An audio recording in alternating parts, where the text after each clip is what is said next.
හරි නම්බුකාර විදිහට ජීවත් වෙච්ච මිනිස්සු අපි හොඳ රස්සා කරපු උදවිය අපි හොඳ ව්‍යාපාර කරපු උදවිය අපි හොඳ රැකියා කරපු උදවිය අපිට යාන වාහන තියෙන්න ඇති මිල මුදල් තියෙන්න ඇති මේ සෑම දෙයක්ම නැති උනේ හිතපු විදිහටද හිතා ගන්නවත් බැරි විදිහටද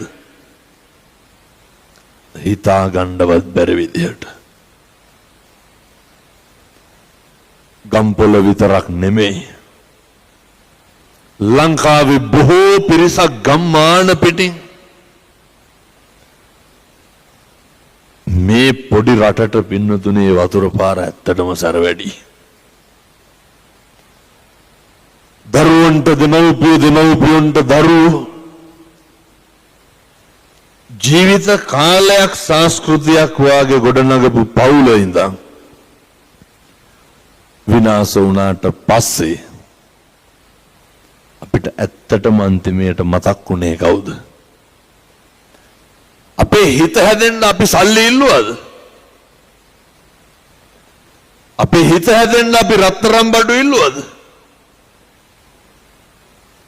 අපෙන් මැරිච්ච කෙනෙක්වත් අපි ඉල්ලුවේ නැහැ.